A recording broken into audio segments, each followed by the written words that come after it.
어제부터 일본을 강타한 6호 태풍 카눈의 세력이 더욱 강력해지고 있습니다. 오늘 일본 언론은 역시 열도로 따라 올라오는 것인가, 다음 주는 규슈까지 태풍 영향에 들어간다 등의 제목으로 긴급 보도하고 있습니다.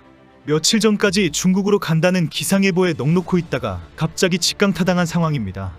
태풍 6호 카눈은 전 세계 기상관측센터가 모두 중국으로 바로 향할 것이라고 예상했습니다. 그러나 어제부터 갑자기 방향을 90도로 꺾어서 일본 남부를 행해 북상하고 있습니다. 현재 예상으로는 6일까지 오키나와 인근에서 버티고 있다가 7일부터 일본을 향하여 서북 방향으로 올라올 것으로 보고 있습니다. 어제 오후 1시에 발표한 태풍 실황에 따르면 카눈이 시속 10km 속도로 매우 느리게 오키나와 방향으로 서북 서진하고 있다고 발표되었습니다. 아주 느리게 움직이고 있지만 태풍의 최대 순간 풍속은 초속 65m이며 강도는 매우 강을 유지하고 있습니다. 오키나와는 현재 엄청난 태풍 피해를 입고 있습니다. 이 지역은 강한 태풍이 폭풍우가 장기화될 우려까지 있습니다.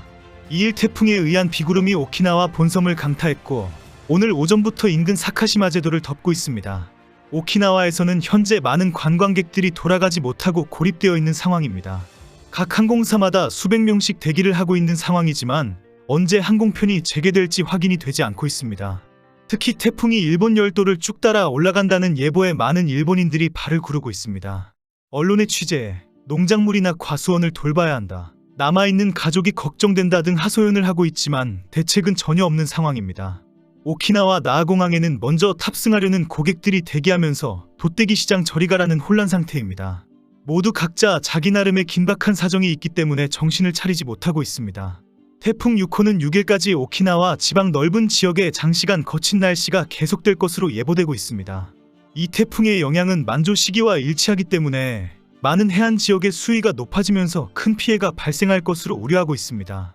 이미 폭풍의 일과 파도에 의한 홍수 경계경보가 발령된 상태입니다. 일본 정부는 해안 근처의 저지대 주민들에게 대피 명령을 내렸고 당분간 절대 접근하지 말 것을 강력 요청해놓고 있습니다. 어제부터 태풍의 영향으로 많은 피해가 발생하고 있는 사진과 영상이 계속 올라오고 있습니다. 전봇대의 강풍에 휩쓸린 오토바이가 매달려 있고 불어난 물에 경찰차가 잠겨 경찰이 차 위에 대피해 있는 모습도 공개되고 있습니다.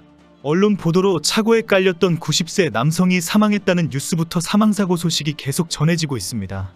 주택이 물에 잠기고 넘어지면서 화재로 80대 노인이 사망하고 강풍에 넘어져서 골절되는 사고도 발생했습니다.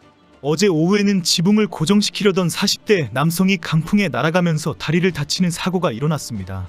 길거리를 걷다가도 날아온 유리창 파편에 이마가 깨지기도 하고 강풍에 넘어지면서 줄줄이 다치고 있습니다. 언론 보도와 SNS를 통해 공개되는 영상은 태풍의 위력을 그대로 보여주는 충격적인 모습들입니다. 현재 오키나와 전력은 오키나와현 전체 가구의 26%에 달하는 16만 8,150호가 정전되었다고 밝혔습니다. 후덥지근한 날씨에 에어컨까지 고장이 나면서 곳곳에서 열사병으로 쓰러진다는 신고가 들어오고 있습니다. 갑자기 방향을 꺾어서 오키나와를 강타한 것도 충격적인데 태풍 6호의 움직임이 예사롭지 않습니다. 내일부터 일본 열도를 쭉 따라서 올라올 상황이기 때문입니다. 기상청은 태풍의 진로를 예보하고 있는데 일본의 태평양 연안을 따라 쭉 올라올 예정입니다. 워낙 느리게 움직이고 있기 때문에 앞으로 일주일 이상 일본에 큰 영향을 미칠 것으로 보고 있습니다.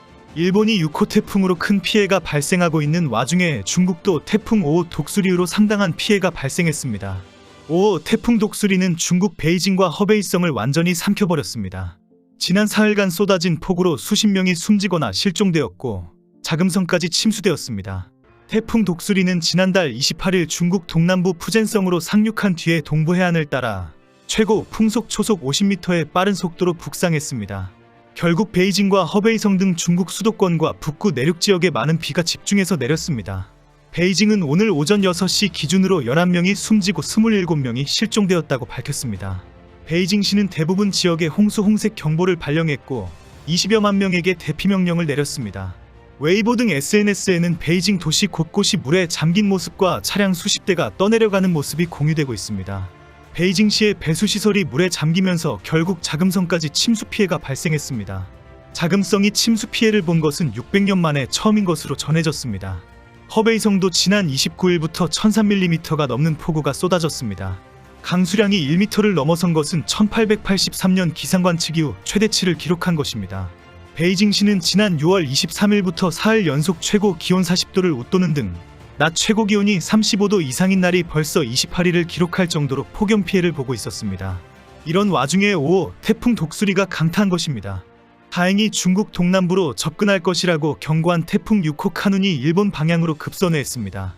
만약 태풍 6호까지 덮쳤다면 엄청난 피해가 발생했을 것이라고 예상했었습니다.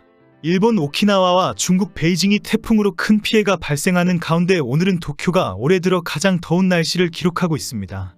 오늘 하루 종일 열사병으로 긴급 이송되는 사람들이 많이 발생했으며 밤에도 열사병으로 위험할 것으로 경고되고 있습니다. 이번 주말까지 관동 지방이 35도를 넘어서면서 폭염이 최고조에 달할 것으로 보이며 태풍이 지나가고 나면 다시 폭염이 반복되는 상황이 재현된다고 합니다. 기상청은 먼저 서늘한 곳을 찾아서 생명을 지켜야 한다고 강조합니다. 조금이라도 덥고 어지러우면 에어컨이 설치된 방이나 환기가 잘 되는 곳으로 이동해서 몸에 열을 식혀야 한다고 주문합니다. 일본은 현재 일주일 이상 위험한 폭염이 계속되고 있습니다. 이래저래 쉽지 않은 여름입니다.